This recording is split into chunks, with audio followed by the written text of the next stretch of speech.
Hello and welcome to Conversations with Dr. Bachner. Once again, it is Howard Bachner, Editor-in-Chief of JAMA. And I'm thrilled. I'm here with Dr. Hahn, who's the Commissioner of the Food and Drug Administration, and Peter Marks.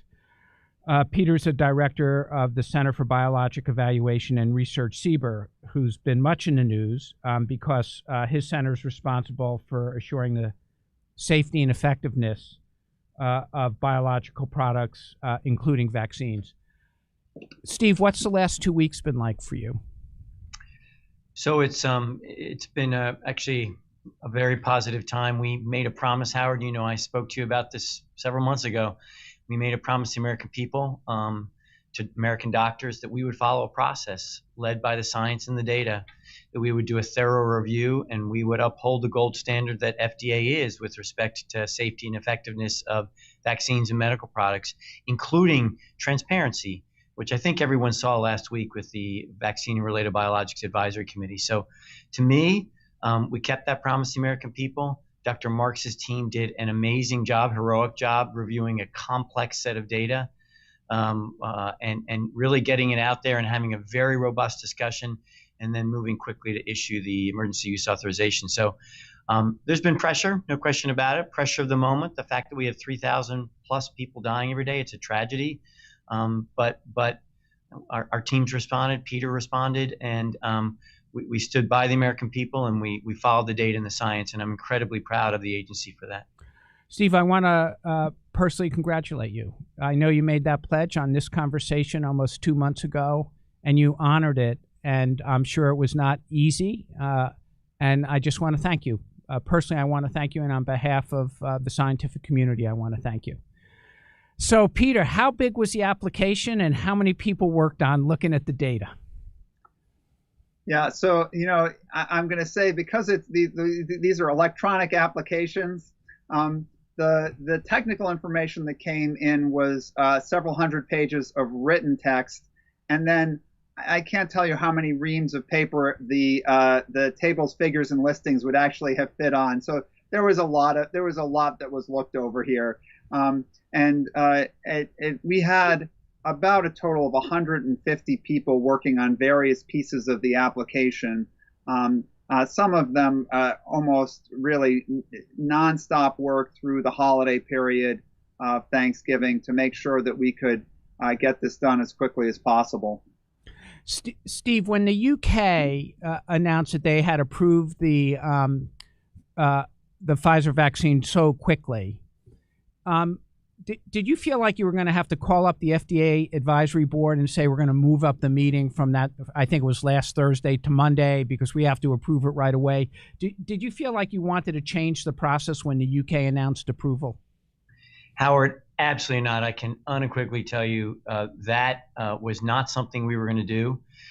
Dr. Marks and I have been working since the summer, early summer, on the timeline associated with it. And Dr. Marks, who knows this in great detail, really outlined what that would be and what our scientists would need to do to actually make a decision. And so any movement of that would have meant we would be compromising our scientific review. And we both have been out there telling everyone that we weren't going to do that. So it wasn't an issue of being obstinate. It was an issue of sticking to the fact that we needed the time to do a thorough scientific review. And as we said, we go line by line in the data.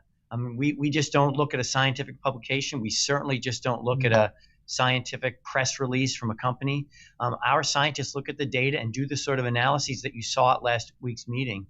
So we needed that time to get this thorough review done, and that's exactly what we did. So under no circumstances would it have been considered to change that date, because we needed the time to get the information done and do it right. Yeah, I was pleased to see that some leaders in the scientific community, particularly Tony, Dr. Fauci, said, let the FDA do their thing. This is who they are. This is what they should do. I'm hoping that was perceived as support. We're very grateful for the support of the scientific and academic community here, and I think went a long way toward continuing to support the process that we put in place. Peter, right before we came on, you mentioned that actually there's differences for EUAs for a drug versus an EUA for a vaccine, and you're going to face many more of these. I know There's a hearing this Thursday for the Moderna vaccine. I think there's other phase 3 trials that are being completed and will submit EUAs. Could you explain the difference between an EUA for a vaccine versus a drug, and what will happen next around further approval? Right. So first of all, I should say there's no difference in statute. So this is not like a legal distinction. This is something that we've imposed on ourselves at FDA through our guidance, the EUA guidance for COVID-19 vaccines. And that's because our usual standard for medical products for approval of a drug or a biologic is the substantial evidence of effectiveness standard. Evidence from adequate and well-controlled trials that something has substantial evidence of effectiveness. That's kind of our gold standard. For the emergency use authorization, which was power that was given to us after the terrorist attacks of 9/11, when there was a declared public health emergency, where maybe you might have medical products that hadn't been all the way through development that could have helped people with a disease that was chemical, biological, or radionuclear caused.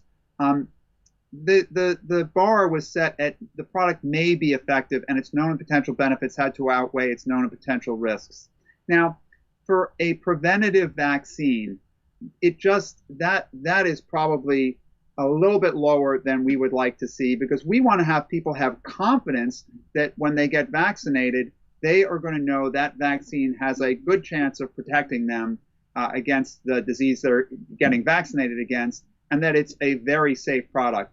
And for that reason, in our guidance, we set forth, notice that what we're doing here is making sure that the standard is that there has to be clear and compelling evidence that the vaccine is effective from well-designed phase 3 clinical trials. And so, although not quite the same BLA standard, the evidence we're going to have for effectiveness is very much like that we would have for a biologics license application.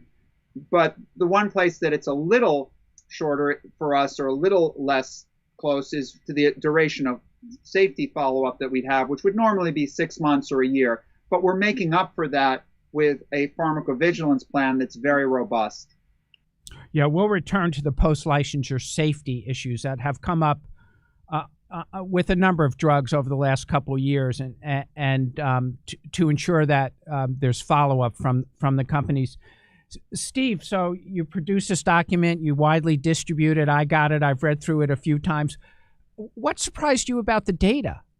Were there any surprises when you looked through the final report, Steve? I was just curious. No, there weren't a lot of surprises. Peter and I have been talking about this for some time. Peter's team has been reviewing this on a rolling basis.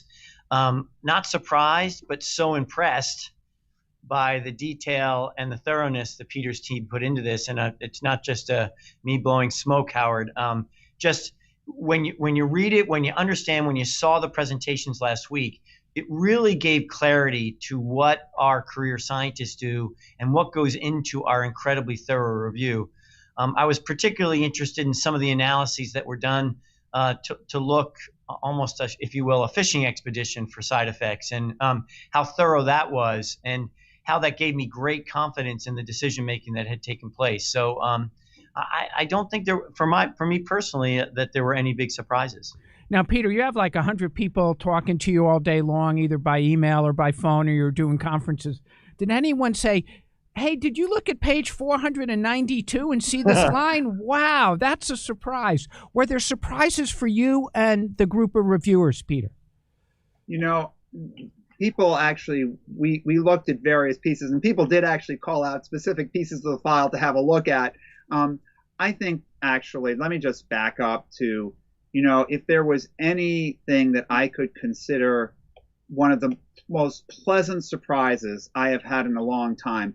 2020 is a year that I think if I could get out a big eraser and erase a lot of stuff with, I would do. But a moment of true joy was when we saw the data on the 95% effectiveness of the first vaccine out of the gate. I mean, that was just because, first of all, we were worried that would you be able to make, if you listened to Tony Fauci several months ago, right, we were worried that we'd even be able to get a vaccine this year, or even even into the next spring against this vaccine. We weren't sure we could make a good vaccine. And then to have a vaccine that had 95% effectiveness, what looked like across all different kind of populations, both young and old, granted with greater certainty in some populations than others, that was just really exciting. Yeah, no, I do think it's worth congratulating the scientists at Pfizer and hopefully Moderna. It's been a difficult year. You know, there's often a lot of chatter about pharmaceutical houses or other startups, but in this case, the scientists at Pfizer and hopefully at Moderna and other companies have really distinguished themselves this year. There's been many, many challenges, but the science that brought us vaccines is extraordinary, and it really is a compliment to all of the investigators that have gone before and the current group of investigators at those two companies. What's the plan? So median follow-up, I think, is 2 months, if I read it correctly. I think both of you are well aware that the greatest concern of people who have been vaccine hesitant has been safety. I think the data about efficacy is extraordinary. We'll get a chance to see it from the Moderna group formally this week, both mRNA vaccines. And when I spoke to John Ioannidis, he said, I prefer 2 small trials and then just 1 large trial. Now, this will be 2 large trials, same biological approach. So if the numbers are the same, that will actually be very encouraging, particularly in the high-risk groups. Older than 65, where the confidence interval is very wide, and we'll be able to compare. But without doubt, for the public, the biggest concern has been safety. Steve, what's the plan for post-licensure surveillance? So post-authorization, and I'll ask Peter to give a little bit more detail about this, but we recognized exactly what you just said, Howard, and that is that although this situation is urgent and we needed to expedite both the development process or help expedite as well as the review process, we recognize that we had to get at least that 2-month median follow-up of data because Peter's team had done a review of our previous vaccine approvals, and also it was in the literature, and really estimated that the majority of serious events should be picked up during that time period. So we had confidence about that, but recognizing that it isn't the full length of follow-up, we need to have in place a very robust mechanism for collecting data, particularly around safety, but I'll also mention efficacy, duration of protection, et cetera. And in Peter's guidance and what we made clear that is for a minimum of 2 years. And so we'll be using a variety of means, including partnering with the Centers for Disease Control, also claims data, which should be a rich source, and also mining electronic health records, of course, recognizing the protection of patient privacy. So all hands on deck for that one, and a very robust pharmacovigilance approach to monitor for safety events. And the partnership with CDC will be really important here. And I don't know if, Peter, you want to add to that. Yeah, Peter, other questions, just if you could elaborate on safety, because it is, I think we can't spend enough time on it because it's so critical to the public. And then there remain questions about, when I spoke to Tony, I knew the questions already. We know it protects against disease, but there are other questions, not just about length of protecting against disease, but protecting against infection. So if you could comment on both those issues, Peter. Yeah, let me start by taking my 3 questions that I'd love the genie to answer now if I could, but unfortunately we're going to have to do the scientific work to get them answered, and then I'll talk about safety. So the first question is duration of protection. How long will people be protected with this vaccine? Is it going to be months and months, or is it going to be years? The second is, will this vaccine prevent asymptomatic transmission? In other words, with asymptomatic carriers of will people just be protected against disease with the virus, from the virus, or will this abrogate transmission of this? And the other piece of this, which we haven't been thinking about as much, but I have to think of as a public health professional, is if this virus subtly drifts, kind of like flu can drift, is this vaccine going to have a robust enough immune response that it will protect against these drifted strains of the S protein, because it's really only these are S protein vaccines, these mRNA vaccines. Will that protect? Now, the good news is, as mRNA, they can be shifted pretty quickly, but it would be nice to know. So those are the three things. But now getting to safety, we very much are committed to understanding as much as we can about the safety of these vaccines. We know that as these are deployed in millions of individuals, we'll get a better sense of what's going on. We're absolutely committed to making sure the public is aware of any safety findings that we see once we've really dogged them down and made sure that we understand them. We have to be careful here, because as we deploy these vaccines, safety signals come. We have to make sure we understand that they're real and that they're meaningful. And once we understand that, we're not going to hesitate to make sure the providers and patients or individuals getting vaccinated are aware of this. So that will happen because we have these ongoing safety surveillance systems in conjunction with Centers for Disease Control and Prevention. And that's actually also an important point to bring out here, that FDA cross-government collaborations can be very powerful. The combination of CDC's safety surveillance and our safety surveillance, we're going to apply that full portfolio of safety surveillance systems to make sure that we do our best to understand what's going on here. Peter, I just want to emphasize for people who are listening, and I know Steve's an oncologist, so I don't think there's any reason to think that any vaccine induces cancer. So 500,000 people are diagnosed with cancer each year. I don't think people are concerned that you get a vaccine and then you develop cancer. But people have heart attacks every day, and they have strokes every day. And so now we know that the number of 20,000 hopefully will go to a few million over the next couple weeks. So people are going to have heart attacks and strokes proximal to the time of getting the vaccine. That does not mean that the vaccine caused that event. And I don't think we as professionals can emphasize that enough to the public. Steve, can you comment on that issue? And then you, Peter. Yeah, Peter and I have talked about this a lot.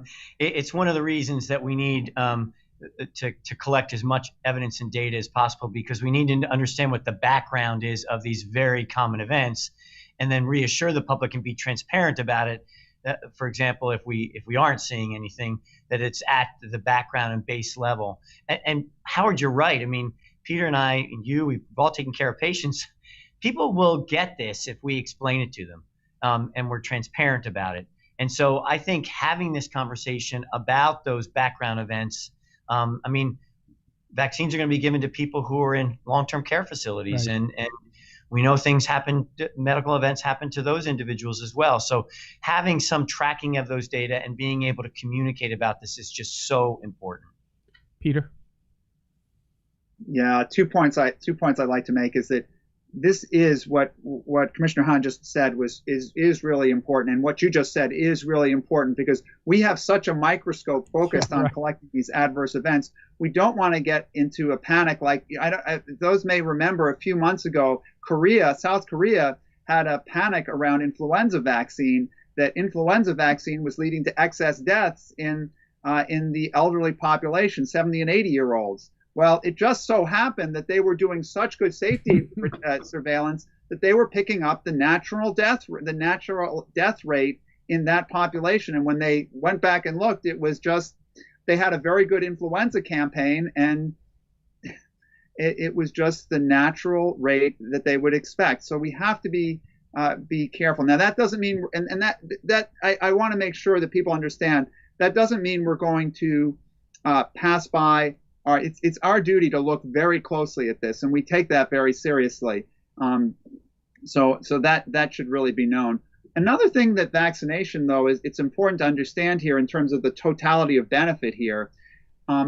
Vaccines in this case will not only have the benefit of preventing COVID-19 disease, if they can get us back to a normal environment sooner, they're going to help prevent a lot of other diseases, because if you look at the recent publications of the excess mortality in the United States from people not getting routine care, that's not a good thing either. So the vaccines here, probably a good graduate student project for someone to figure out totally how each vaccine really benefits here more than just by preventing the disease, COVID-19 disease itself. Right. New York Times had a nice lead article yesterday about this excess mortality, and they referred to 3 publications JAMA's had by Steve Wolf, because Steve's really tried to be careful about saying we count deaths very well. So we know how many deaths usually occur every month, and then you know how many have occurred this year, and there's that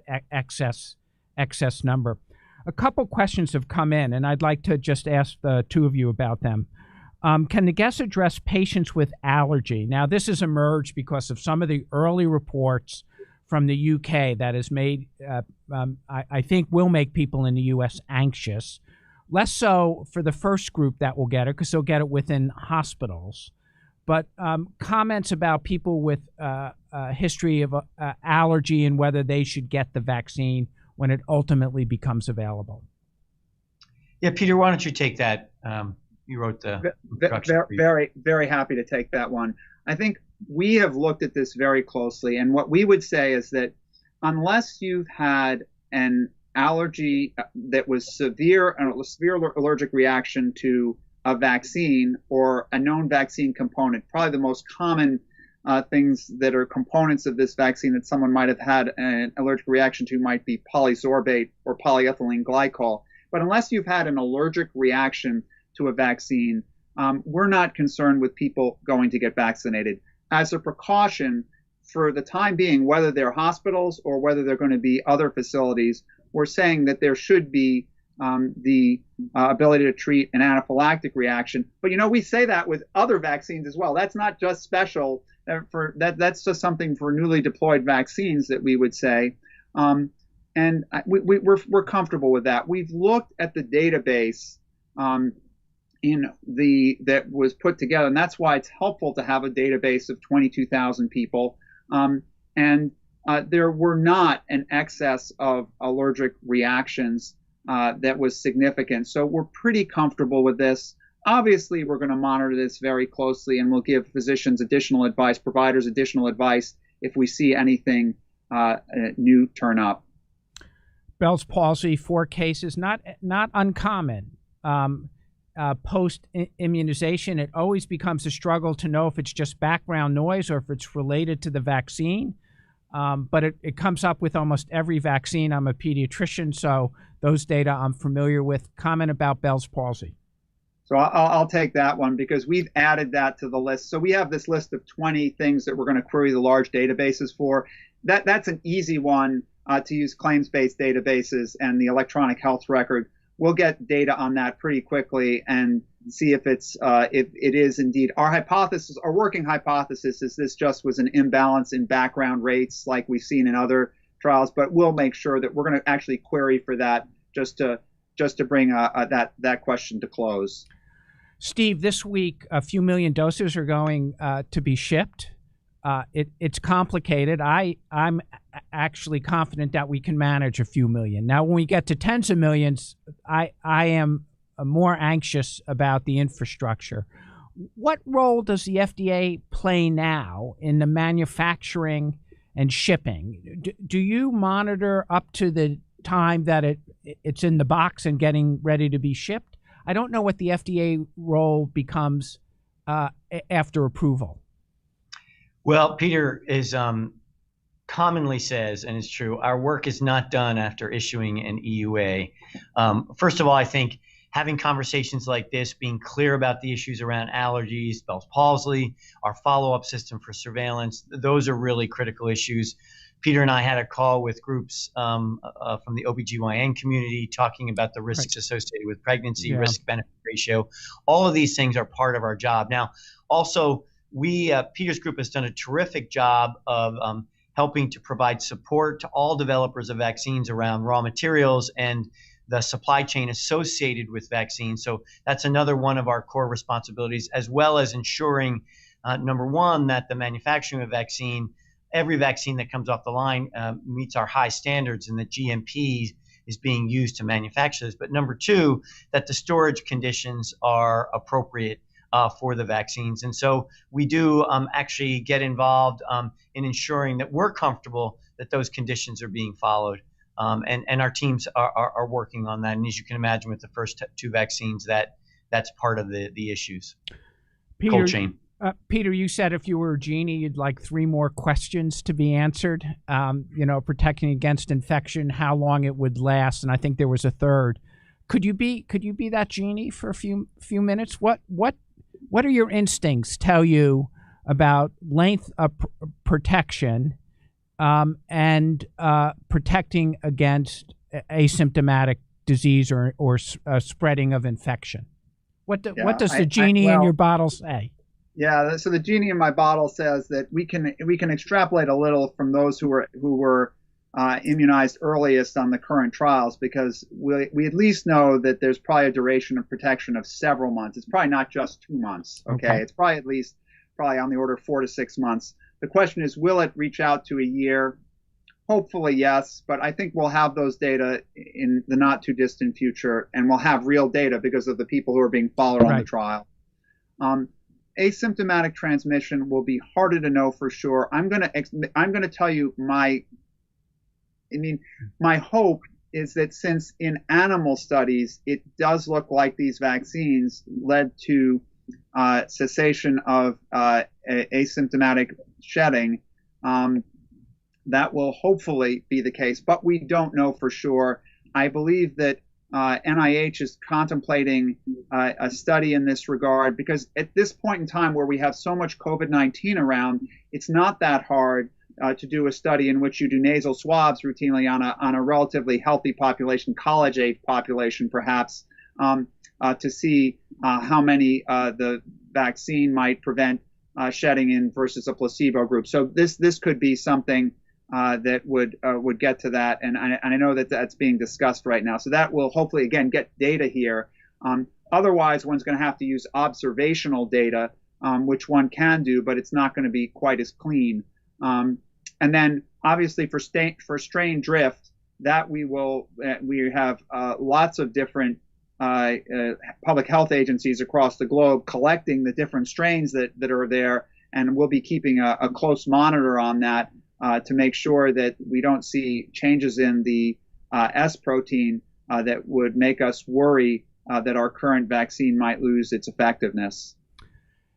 Steve, I feel like I have to ask you one final question, and I do want to read something from what came in over the email. There had been reports that Friday was a difficult day for you, and I want you to be able to comment publicly, just in a conversation. What was Friday like for you? Friday was a really great day for the American people, and it was a really good day for FDA, but most importantly, the American people, as we begin to have some hope and light about turning this pandemic around and maybe seeing the end of it. I certainly there has been pressure to move as quickly as possible because of the urgency of this pandemic. And there's been a lot of externalities, noise, if you will, that certainly a lot of people have heard. But Howard, I can tell you, Peter, our teams have been steadfast that we'll use science and data to guide this. We're not going to let politics enter into this. And this isn't about me. This isn't about any one individual. This is about the American people and following the science and data. So when I reflect back on Friday, my one thought is very happy and very hopeful because our scientists had determined that a vaccine was safe and effective, and that means a lot to our country. Well, congratulations to the two of you. Peter, to your entire team. I wish I could give them all masks or kisses or hugs. It's been a long year. And for us to recover economically, for us to recover socially and mentally, we really do need these vaccines to be effective, to be distributed and used wisely. I want to read one last comment. I thank the FDA for their diligence and commitment to the health of our country. Many more good wishes. I wish the two of you a happy new year. Stay healthy. And thanks so much for joining me today. Thank you so much. Thank you, Howard. See you, Steve. Bye, Peter. Bye-bye. Take care. Bye-bye.